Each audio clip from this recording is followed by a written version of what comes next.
քանի լսվեց ինչ ոլորտներում հիմնական փոփոխությունները դուք առաջնահերթում եք համարում ինչ կուզեիք փոխել, որ իրականում այն ինչ որ խնդրում է մշակույթ երկիրը ներկայացնող լինի այդպեսին ներկայացուցչական Արդեն մի քանի օր է ես սկսեցի խոսել հենց առաջին իսկ օրվանից եւ ուրախ եմ դրա համար, որովհետեւ ես կարծում եմ, որ պետք չէ սպասել, պետք է առաջին իսկ օրվանից ներդրել գործի մեջ եւ ընթացքում շտկելով խնդիրները մենք շարժվենք առաջ։ Առաջնահերթ խնդիրը արդեն ասել եմ եւ կրկնում եմ, գրահրատարակչական ոլորտի ամբողջական ցիկլն է, որը պետք է վերանայել, սկսելով գրախանութների, նոր տիպի գրախանութների ստեղծումից, որը կդառնա ընտանեկան հանգստի կենտրոն։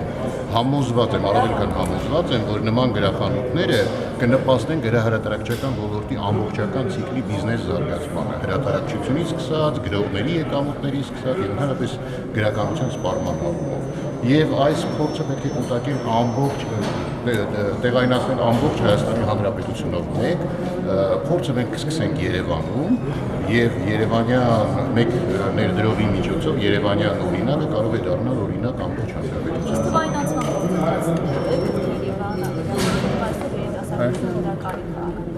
Անշուշտ հիմա այն ծրագրի մասին ինչ խոսում ենք, դա ներառում է նաև թվայնացում, ժամանակակից տեխնոլոգիաների ներմուծում Հայաստան, որովհետև ամբողջ աշխարհն արդեն օգտագործում է թվային գրքեր, որը հնարավոր է գրքեր դարձնել, բայց Հայաստանում սա ուղղակի այդ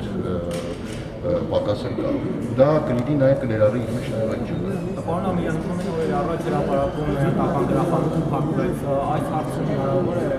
Ցավոք եմ ես լսեցի,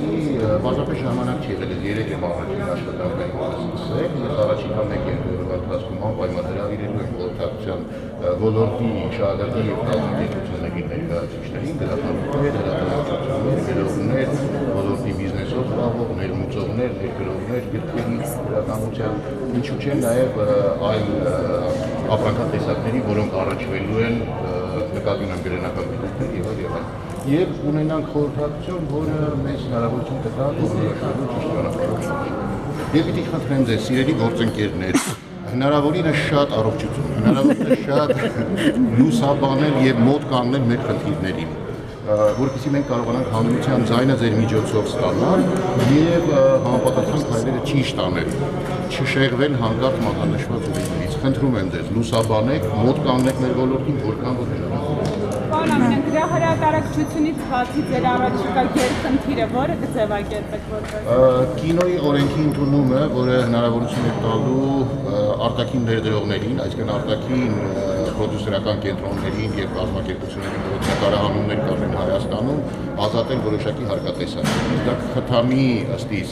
կինոարտադրությունը Հայաստանում եւ ինչպես նաեւ դա կարող է դառնալ Հայաստանը լավագույնս արտերկրում ներկայացնելու, արտասահմանում ներկայացնելու լավագույն միջոց։ Համատեղ նախագծեր պետք է նախատեսել ռուսական շուկայի համար, չինական շուկայի համար, նաեւ իրանական շուկայի համար։ Ես նախատեսում եմ առաջիկայում համապատասխան պրոդյուսերական կենտրոնների հետ հանդիպումներ, առաջին հերթին ռուսական շուկայի, որովհետեւ շատ հեշտ է այնտեղ հիմնականում աշխատում են մեր հայրենակիցները։ Պարոն Ամիրյան, նաև թատրոնի օրենք ունենք, այստեղ օրենսդրական նախագիծը ազգային ժողովում։ Դեռ չեմ մտածել այդ մասին, բայց կարծում եմ, որ այնքան էլ այս պահին առաջնահերթություն չկա թատրոնի, թեպետ պետք է ուսումնասիրել հարցը։ Որտեղ թատրոնն ավելի շատ ստեղծագործական, կինոն ավելի բիզնես է քան թատրոնը։ Իսկ բիզնեսին պետք է տալ իրավունքներ, հնարավորություններ, զիջումներ, չգիտեմ, դրամաշնորհներ, օգնություններ, որպեսզի բիզնեսը զարգանա։ Շնորհակալություն։ Նորից խնդրում եմ մոտ կանգնել մեր նախարարության աշխատանքներին եւ հանրության արձագանքը փոխանցել մեզ։ Շնորհակալություն։